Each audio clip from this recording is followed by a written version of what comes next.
Zephyr's massive form lay crumpled in the shadow of the Galactic Council's medical facility on Station Prime. Her once brilliant scales, which had shimmered like molten silver in her youth, now dulled to the color of old pewter. The Draconian Empire had declared her defective when she failed to breathe the traditional plasma fire that marked her species as superior beings across the galaxy. The medical bay stretched endlessly around her, filled with the constant hum of life support systems that kept dozens of alien species alive. But none of the advanced technology was meant for her. The Council had deemed her condition incurable after 17 different specialists from across known space had examined her. Dragons were supposed to be perfect killing machines, living weapons of mass destruction. Zephyr could barely produce a warm breath. Dr. Kellyan, the station's chief medical officer, a tall Zentorian with 4 arms and crystalline skin, approached her containment area with his usual mixture of clinical detachment and poorly hidden disgust. His people had suffered under draconian raids for centuries before the peace treaties were signed. "The Council has made their decision," he announced, his voice echoing through the translator implants. "Your people have refused to take you back. No other species will house a dragon, even a defective one. You'll be transferred to the waste disposal sector tomorrow." Zephyr's great head lifted slightly, her amber eyes meeting his without fear. She had accepted her fate weeks ago, when her own clutch siblings had turned away from her in shame. In Draconian society, weakness was worse than death. Her parents had not even acknowledged her final message. "I understand," she rumbled, her voice barely audible through the atmospheric processors. Even her vocal cords seemed broken, producing only whispers where other dragons could shatter steel with their roars. The waste disposal sector was a polite term for the station's crematorium. It was where they disposed of biological matter too dangerous to simply jettison into space. For a dragon, even a failed one, fire was considered the only appropriate end. As Dr. Kellyan walked away, Zephyr closed her eyes and tried to remember what it felt like to fly. Her wings, once powerful enough to carry her through the void of space, now ached constantly from some genetic defect that had twisted her internal fire glands into useless knots of tissue. She had been grounded for 3 years ever since the defect had fully manifested. The other patients in the medical bay gave her a wide berth. A young Quellan engineer recovering from radiation poisoning kept glancing at her nervously. 2 hegemony soldiers being treated for battle wounds whispered among themselves about the broken beast taking up space that real people needed. Even the automated medical drones seemed to avoid her section of the facility. Hours passed in the dim lighting of the night cycle. Zephyr drifted between sleep and wakefulness, her dreams filled with memories of soaring through nebulae and hunting among asteroid fields. In her dreams she was whole, powerful, magnificent. She woke to the reality of her own labored breathing and the cold metal floor beneath her. The station operated on a 26-hour cycle to accommodate the various species aboard. During the quiet hours when most of the staff was resting, Zephyr found herself listening to the sounds of the medical bay. Life support systems cycling air, the soft beeps of monitoring equipment, the distant conversations of night shift workers. It was a symphony of survival, of beings fighting to stay alive. She wondered if anyone would miss her when she was gone. The answer came easily: no one. Dragons were not mourned when they fell. They were either glorious in victory or forgotten in defeat.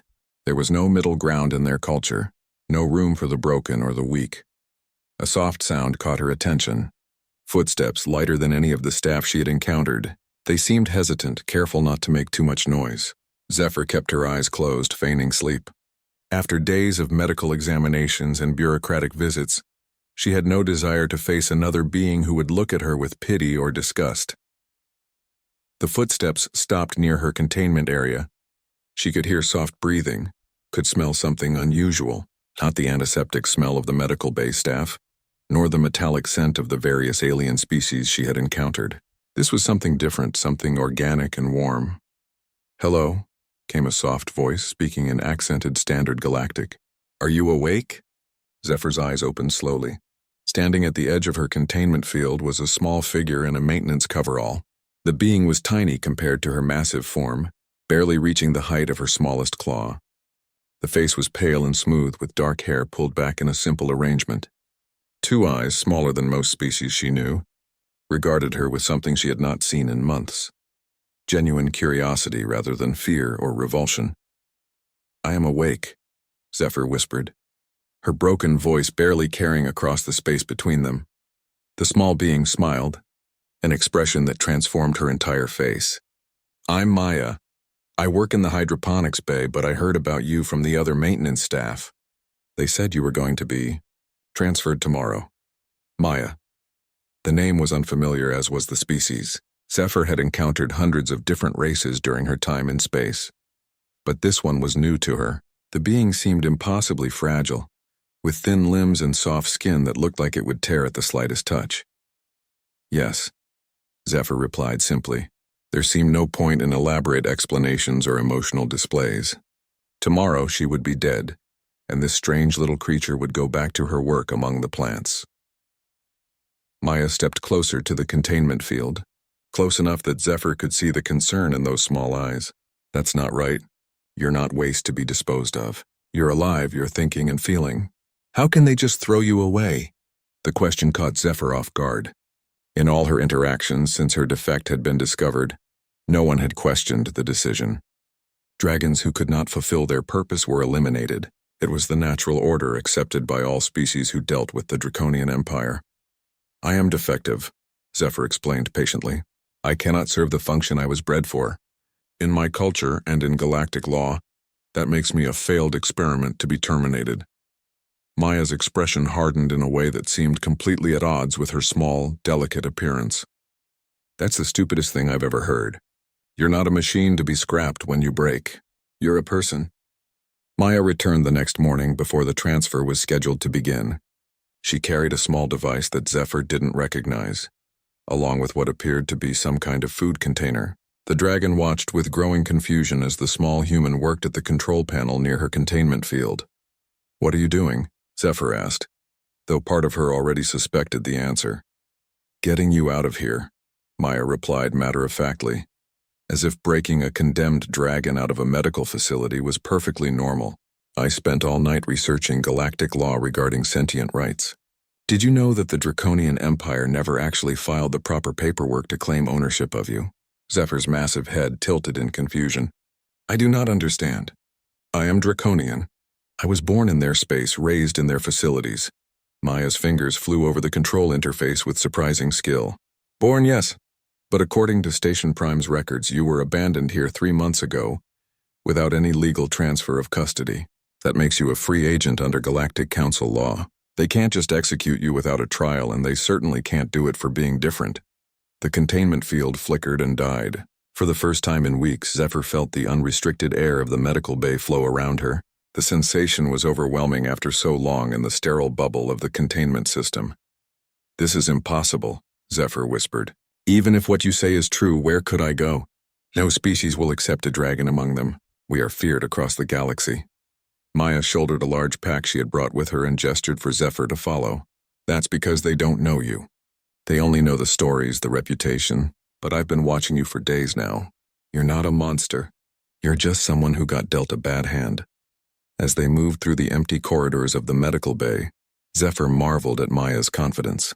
The human moved with purpose through areas that should have been restricted to medical staff. Her small form darted between security sensors with an ease that spoke of careful planning. "How do you know these pathways?" Zephyr asked, struggling to keep her massive form quiet as they navigated the station's maintenance levels.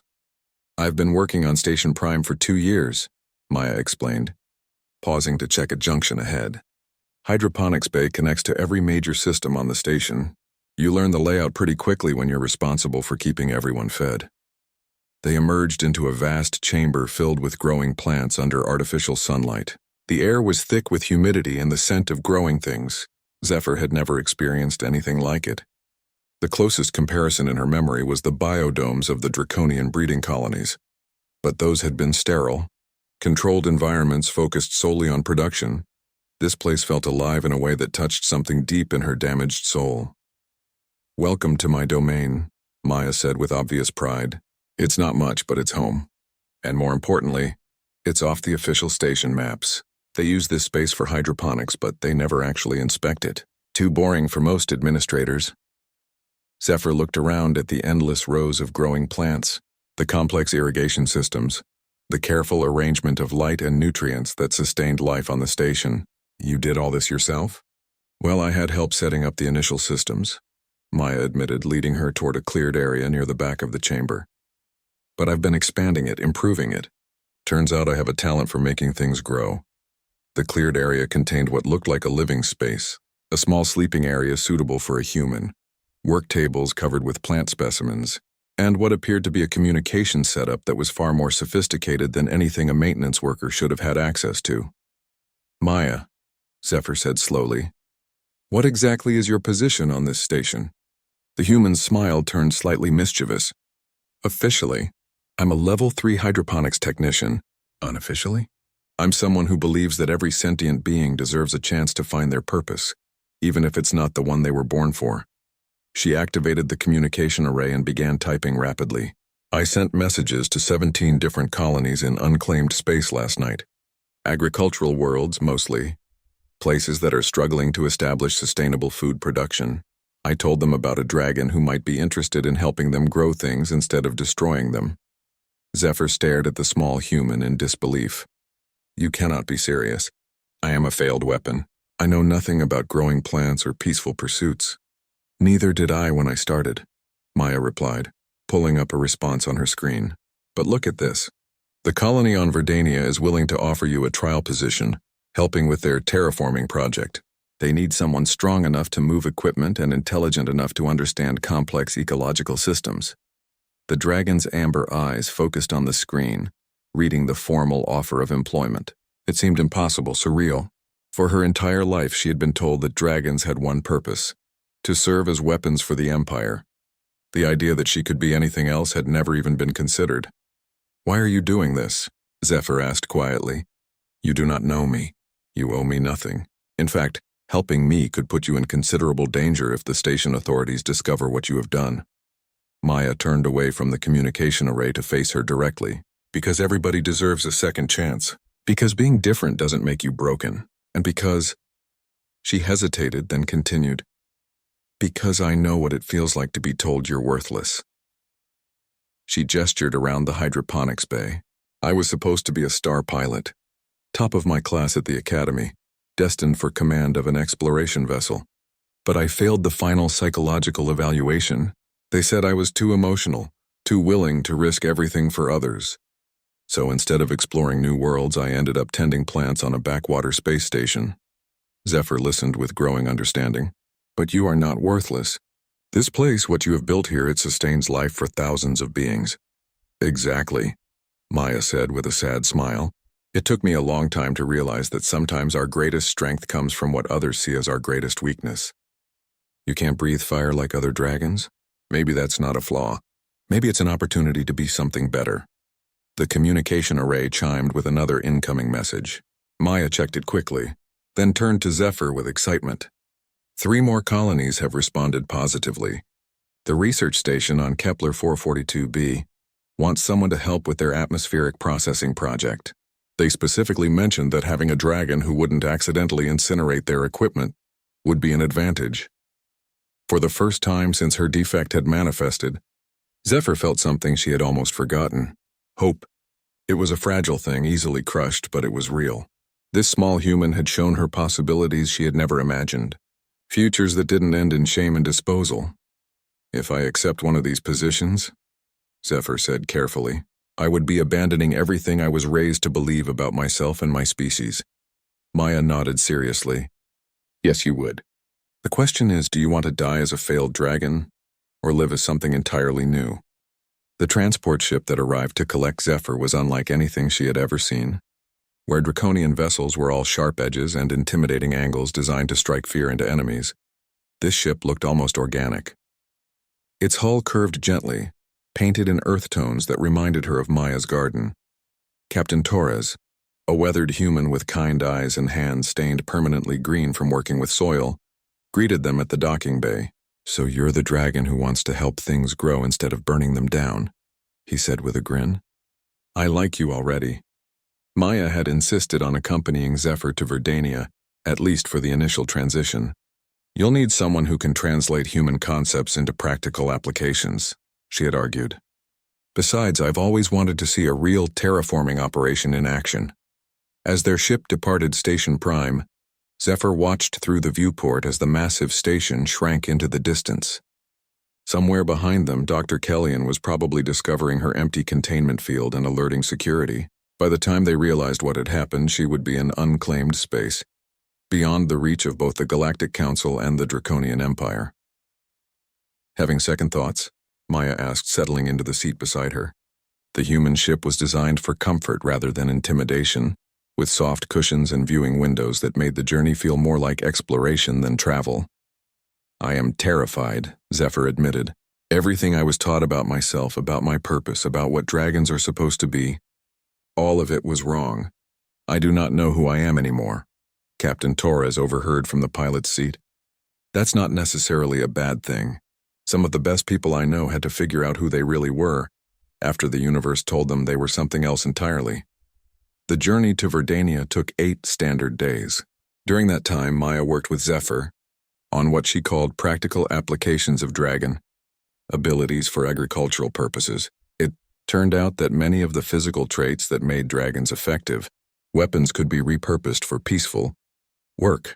Your strength is obvious, Maya explained, showing Zephyr diagrams of the terraforming equipment on Verdania. You could move machinery that would take teams of humans days to relocate. But it's more than that. Your enhanced spatial awareness, your ability to navigate in 3 dimensions, even your precise muscle control, all of that could be incredibly useful for delicate environmental work. Zephyr studied the plans with growing interest. The terraforming project on Verdania involved transforming a marginally habitable world into something that could support a thriving ecosystem. It required careful manipulation of atmospheric composition, precise placement of environmental processors, and the cultivation of specially designed plant species that could survive in harsh conditions. But I know nothing about plants or environmental systems, Zephyr protested. What if I make mistakes? What if I damage something irreparable? Then you learn from it and do better next time, Maya replied simply. That's how everyone learns. The difference is that most people don't have the luxury of being nearly indestructible while they figure things out. Captain Torres shared stories of other beings who had found new purposes far from their original roles. A hegemony assault trooper who became a renowned chef after discovering his enhanced reflexes made him incredibly skilled with kitchen knives. A Zentarian battle surgeon who retrained as a botanical artist, using her 4 arms to create living sculptures that grew and changed over time. The universe is bigger than the boxes people try to put us in, he explained during one of their evening meals together. Sometimes it takes courage to step outside those boxes, but the view from out here is usually worth it. As they approached Verdania, Zephyr got her first look at her new home. The planet was a swirling mix of brown and green, with vast atmospheric processors visible even from orbit. Massive terraforming engines worked continuously to transform the thin, toxic atmosphere into something breathable. The surface showed the geometric patterns of planned settlements and agricultural zones. It's beautiful, Zephyr breathed, watching the planet rotate slowly beneath them. It will be, Maya corrected. Right now it's a work in progress. But that's what makes it perfect for someone who's also a work in progress. The landing was smooth, touching down at a settlement that looked like it had been grown rather than built. The structures were low and curved, integrated into the landscape rather than imposed upon it. Gardens and growing spaces were everywhere, turning the entire colony into a living ecosystem. Director Chen, the leader of the Verdania project, met them at the landing pad. She was a tall, imposing woman with silver hair and the kind of calm confidence that came from years of turning impossible dreams into reality.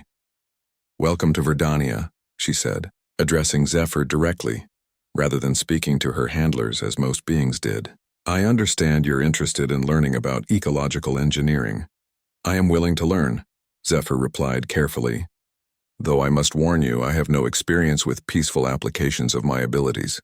Director Chen smiled. "Perfect. That means you don't have any bad habits we need to break first. Some of our most successful team members came here knowing absolutely nothing about what we do. Enthusiasm and willingness to learn are worth more than experience if that experience is in the wrong direction." She led them on a tour of the colony, explaining the various projects underway. the atmospheric processors that were gradually thickening the air and removing toxins, the soil generation facilities that were turning sterile regolith into fertile growing medium, the genetic libraries where thousands of plant species were being modified to thrive in Verdania's unique conditions. Your first assignment will be working with our heavy equipment team, Director Chen explained as they walked past a massive atmospheric processor that hummed with barely contained energy. We're installing a new generation of environmental controls in the northern continent. The work requires moving equipment that weighs several tons through terrain that would challenge most vehicles. Zephyr examined the machinery with growing interest. It was complex, sophisticated, delicate despite its size. The kind of work that required both strength and precision, power and careful control. What happens if I damage something? She asked. Then we fix it and try again, Director Chen replied matter-of-factly. Failure is part of learning. The only real mistake is not trying at all. As they continued the tour, Zephyr began to notice something she had never experienced before. The other colonists they encountered, humans, Centaurians, even a few Quellan engineers, looked at her with curiosity rather than fear. Some smiled and nodded greetings.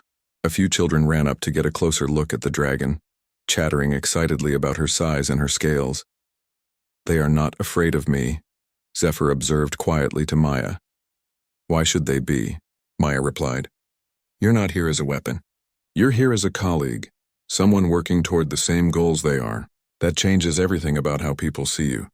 That night, as she settled into her new quarters, a large, comfortable space that had been specially prepared for her unique needs, Zephyr reflected on how dramatically her life had changed in just a few weeks.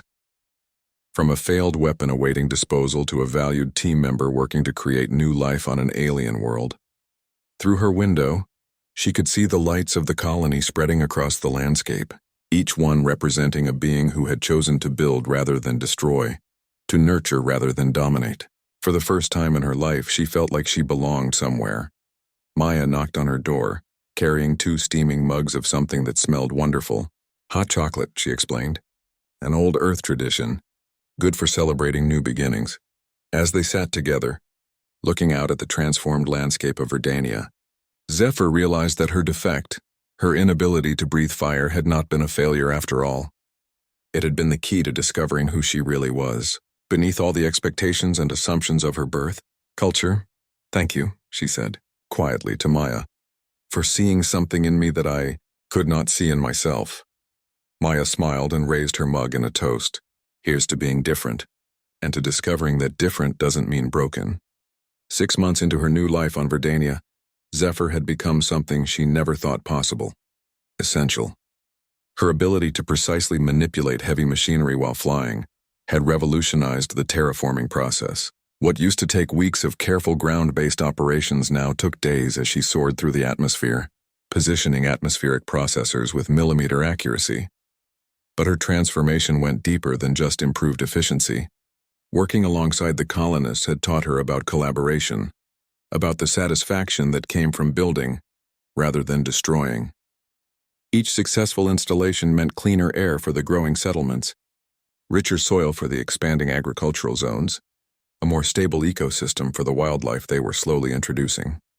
Maya had stayed beyond her original plan, fascinated by the terraforming process and proving surprisingly adept at designing agricultural systems for alien environments. She had established her own research facility studying how Earth plants could be adapted to thrive in Verdania's unique soil composition. The phosphorus levels are all wrong for standard crops, Maya explained to Zephyr during one of their evening walks through the experimental gardens. But if we can develop modified root systems that can process the native minerals more efficiently, we could have food forest instead of just basic agriculture. Zephyr listened with the intense focus she once reserved for combat tactics. Understanding the delicate balance of nutrients, moisture, and atmospheric composition had become as engaging to her as mastering aerial maneuvers had been in her youth. Their peaceful routine was interrupted by an emergency alert that echoed across the colony. Director Chen's voice broadcast over the communication system. All personnel to emergency stations. We have incoming ships on an intercept course. Unknown configuration and intent. Through her enhanced vision, Zephyr could see the ships long before the human optical scanners detected them. 3 vessels, sleek and predatory, bearing the distinctive crimson markings of the Draconian Empire. Her blood ran cold as she recognized the lead ship's configuration. A Hunter-class destroyer, designed specifically for tracking down rogue dragons. "They found me," she whispered to Maya as they made their way to the command center. Director Chen was coordinating the colony's response when they arrived. Verdania was a peaceful settlement with minimal defensive capabilities, designed for research and development rather than military operations. The approaching Draconian ships outgunned them by orders of magnitude. "Incoming transmission," reported Lieutenant Kim from the communications console. "They're demanding we surrender the rogue dragon for immediate return to Draconian space." The main screen flickered to life, showing the bridge of the lead destroyer. Commander Thrax, a massive dragon with scales like polished obsidian and eyes that burned with fanatic certainty, filled the display. Zephyr recognized him immediately, her former instructor at the military academy, the one who had declared her unfit for service.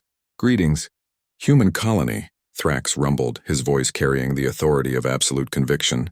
"We have tracked the fugitive known as Zephyr to your location. Surrender her immediately and your settlement will be spared." Director Chen stepped forward, her expression calm but determined. "This is Director Chen of the Verdania Terraforming Project. Zephyr is a valued member of our team and a legal resident under Galactic Council authority. We will not surrender her to anyone." Thrax's laugh was like grinding metal. "Legal resident? She is Draconian property, bred for war, trained for destruction. Whatever delusions you humans have about her nature are irrelevant. She will be returned for proper disposal or your colony will burn." "I will not hide behind innocence," Zephyr said quietly, moving into view of the transmission. The sight of her former instructor brought back memories of shame and humiliation, of being told repeatedly that she was worthless, defective, a failure of genetic engineering. "Ah, the broken weapon speaks," Thrax sneered. 3 months we have searched for you, following reports of a dragon seen among humans. Did you think you could escape your nature? Did you believe these soft creatures could remake you into something other than what you are?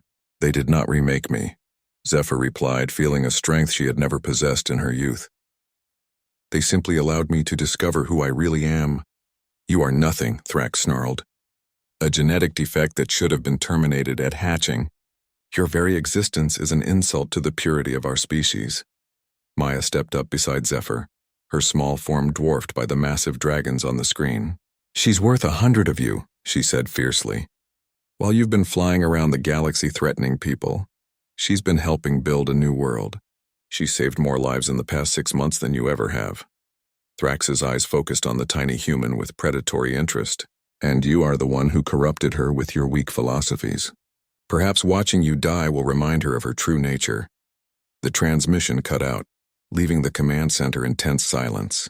Director Chen immediately began coordinating evacuation procedures, while Lieutenant Kim attempted to contact the nearest Galactic Council peacekeeping forces.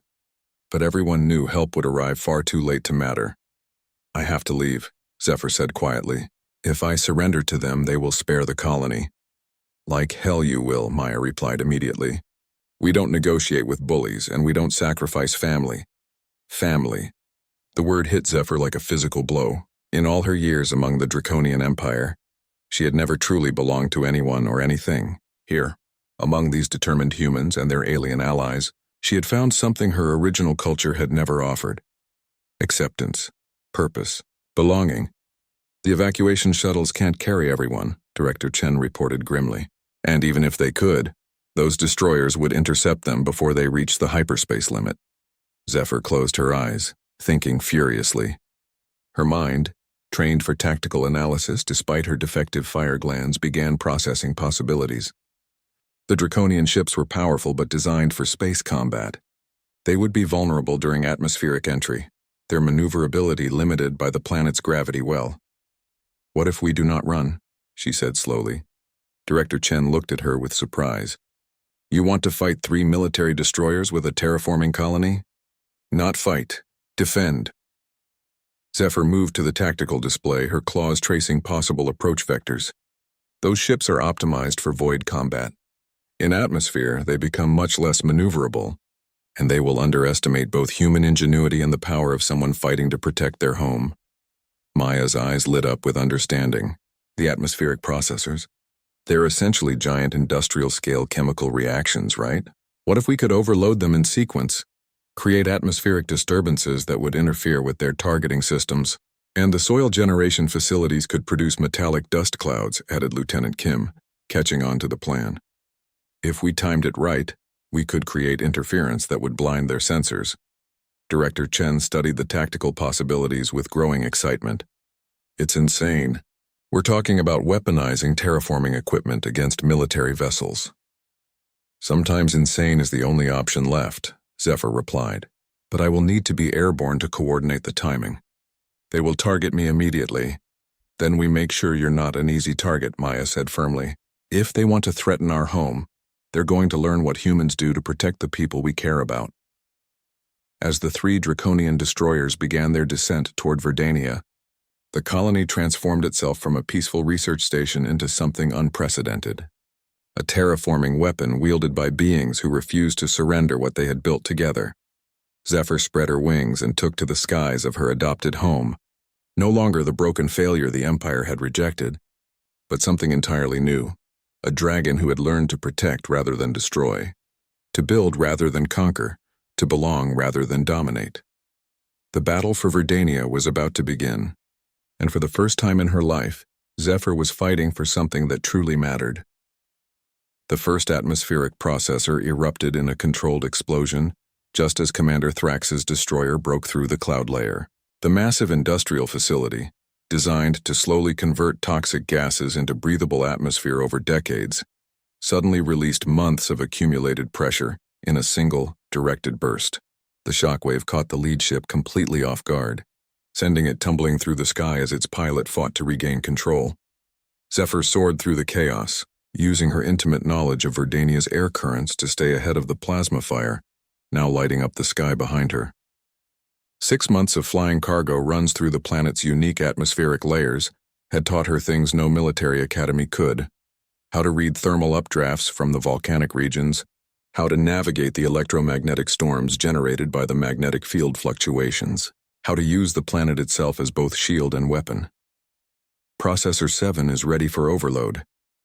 Maya's voice crackled through the communication implant Dr. Chen had hastily installed in Zephyr's ear. Banking turn left in 3, 2, 1, now. Zephyr rolled hard to port just as the second explosion bloomed behind her. This one carefully timed to create a massive dust cloud filled with metallic particles from the soil generation facility. The reflective cloud expanded rapidly, turning the sky into a shimmering maze that confused both visual targeting and sensor arrays. Through the chaos, she could hear Commander Thrax roaring orders at his subordinates.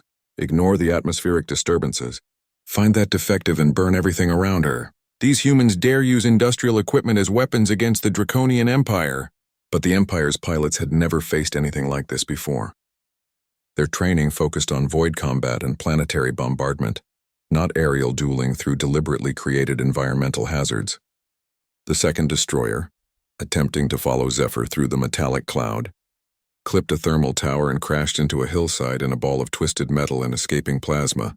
1 down, 2 to go, Lieutenant Kim reported from the command center, but they're adapting their tactics.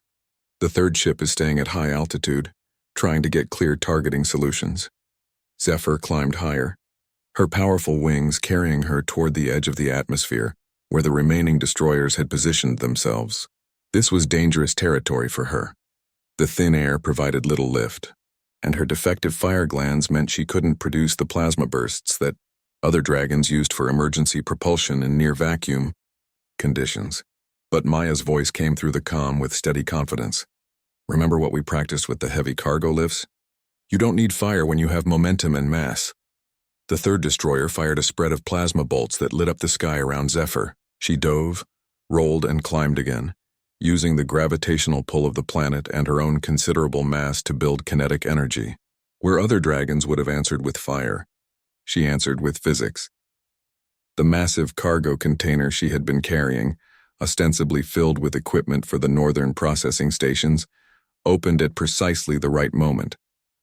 Instead of machinery, it contained thousands of metallic spheres, each one carefully calculated for maximum dispersal at this altitude and velocity. The cloud of projectiles spread out in a perfect cone, turning Zephyr's cargo capacity into an improvised anti-aircraft weapon.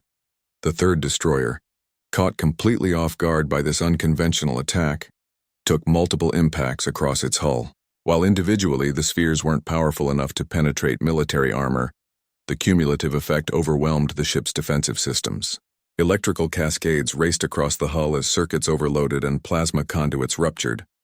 Commander Thrax's destroyer remained, circling at maximum range while its commander tried to process what he was witnessing.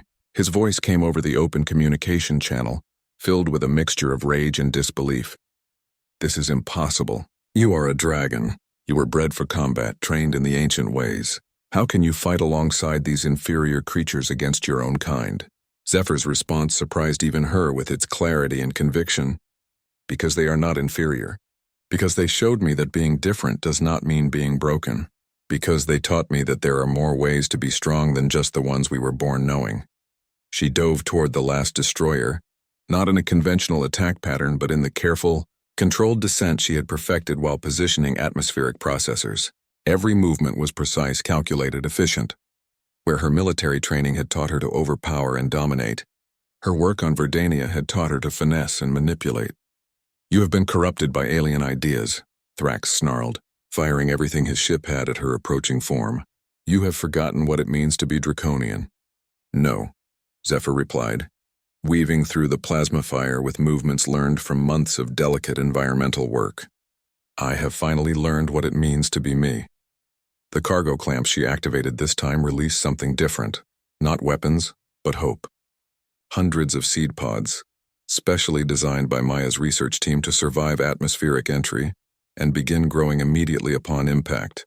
Each one contained a genetic library of Verdanian plant life, ready to spread across any surface they touched. As the pods scattered across the hull of Thrax's destroyer, something extraordinary happened. The seeds, engineered to thrive in the harsh conditions of a terraforming world, began to grow on contact with the ship's metal surface. Vines erupted from hull joints, roots wormed into weapon systems, and flowering plants bloomed along the destroyer's predatory lines.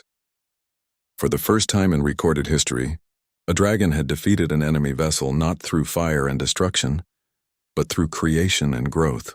Commander Thrax's mighty destroyer, symbol of draconian military supremacy, was being transformed into a flying garden. "Impossible," Thrax whispered, his voice barely audible over the chaos of alarms and failing systems. "This cannot be real." Maya's voice came through clearly on all frequencies, broadcasting to the crippled destroyer and the colony below. "This is what happens when you underestimate the power of things that grow. Your weapons can destroy, but they can't create. They can't build. They can't make life where there was none before." The destroyer, now completely overrun by rapidly growing vegetation, began to lose altitude as its systems failed one by one. Thrax's last transmission was a mixture of defeat and wonder. What has she become? Zephyr landed gently in the colony's main square, her massive form surrounded by cheering humans and their alien allies. Children ran up to touch her scales, no longer seeing a weapon of war but a protector, a guardian, a friend who had chosen love over fear. Director Chen approached with the biggest smile Zephyr had ever seen. "I think it's safe to say that Verdania's defense system is officially the most unique in known space. We should probably file a report with the Galactic Council," Lieutenant Kim added with a grin. "I'm not sure there's a category for successfully defended by agricultural weapons and flying gardens." Maya climbed up to rest against Zephyr's massive foreleg, exhaustion and relief evident in every line of her small frame. "You did it. You showed them that dragons don't have to be what the Empire says they are." Zephyr lowered her great head to nuzzle her human friend gently. "We did it, all of us. And we proved something else as well." "What's that?" Maya asked. "That family is not determined by genetics or species or the culture you were born into. Family is the beings who stand with you when everything else falls apart, who see your potential when you cannot see it yourself, who help you become what you were always meant to be." As the sun set over Verdania, painting the sky in shades of hope and possibility, the colony celebrated not just their victory but their proof that different did not mean broken, that peace could triumph over war, and that sometimes the strongest weapons were not weapons at all, but the courage to choose a better way. The news of Verdania's defense spread across the galaxy faster than hyperspace communications could carry it. Within days, the story had transformed from a simple military incident into something much larger. Proof that the supposedly invincible Draconian Empire could be defeated not through superior firepower, but through ingenuity, cooperation, and the courage to fight for something worth protecting. Ambassador Tellin of the Galactic Council arrived 3 weeks later, leading a diplomatic mission that included representatives from dozens of worlds. The elderly Centaurian diplomat had seen enough wars and his long career to recognize when a single battle changed the trajectory of galactic politics. The implications are staggering. He explained to the assembled colony leadership. For centuries, the Draconian Empire has maintained power through fear. The belief that dragons are unstoppable weapons has kept entire systems in line, but you've proven that dragons can be something else entirely. Zephyr listened from her position near the meeting hall's reinforced windows, still adjusting to the attention her story was receiving. Reporters from across known space had requested interviews. Xenobiologists wanted to study her unique adaptations, and military strategists were desperate to understand how she had defeated trained warriors using nothing but terraforming equipment. "I'm not comfortable being seen as a symbol," she confided to Maya during one of their evening flights over the expanding agricultural zones. "What if other dragons try to follow my path and fail? What if the Empire retaliates against colonies that welcome defectors?" Maya, secure in the modified harness they had developed for their aerial surveys, considered the question seriously. "Then we help them succeed and we stand together against retaliation. That's what communities do."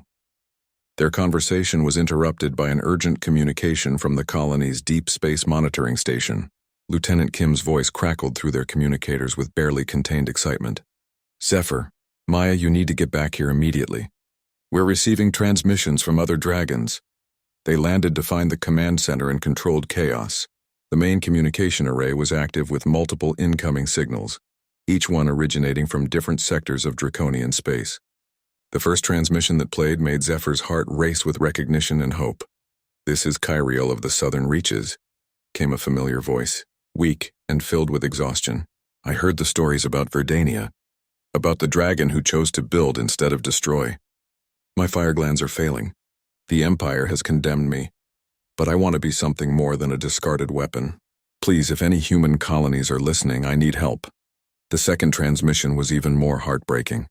"My name is Drax. I was hatched without the ability to fly.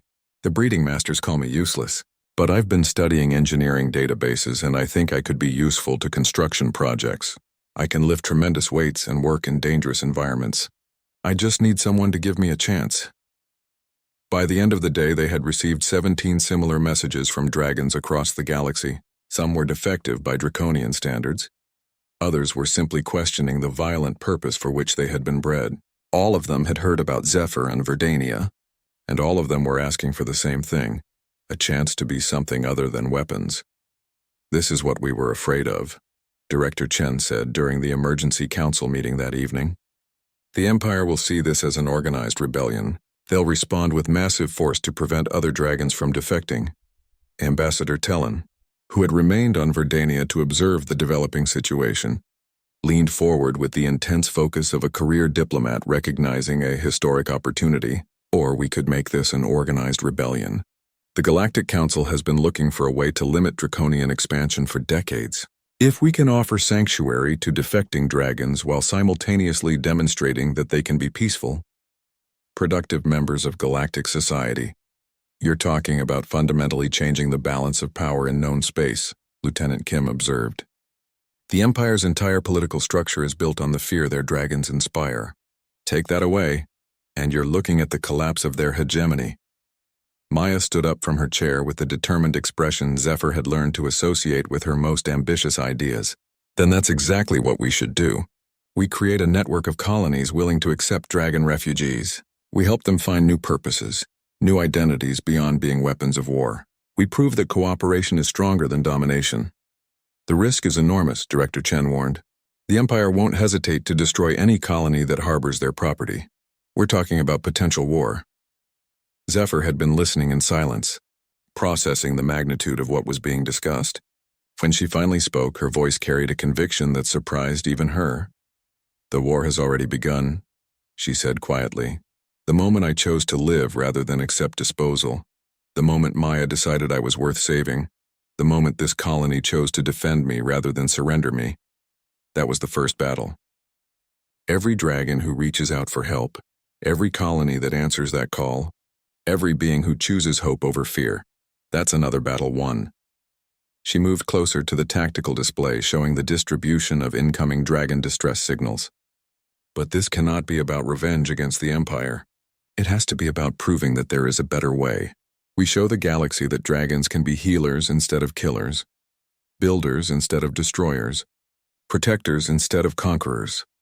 Ambassador Tellin was already making calculations on his portable diplomatic terminal. I can get approval for an emergency resolution declaring defecting dragons protected refugees under Galactic Council authority. It won't stop the Empire from trying to reclaim them, but it will give us legal justification for defending them. And I can coordinate with other terraforming projects, Director Chen added, caught up in the growing momentum. Agricultural worlds, research stations, mining colonies.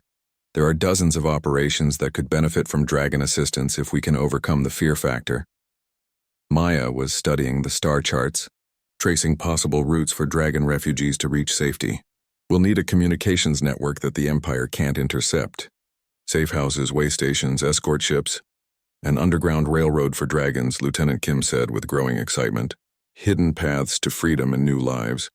As the meeting continued late into the night, plans took shape for something unprecedented in galactic history.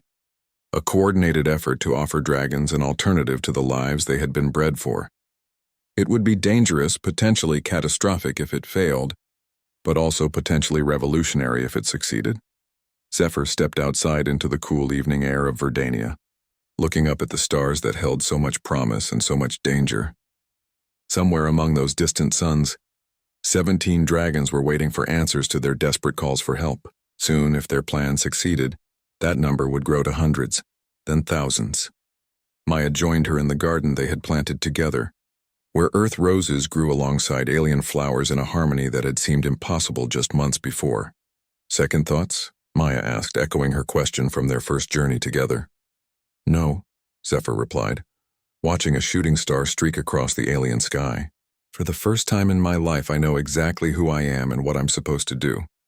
I am a dragon who chooses to protect instead of destroy, to nurture instead of dominate, to build bridges instead of burning them down.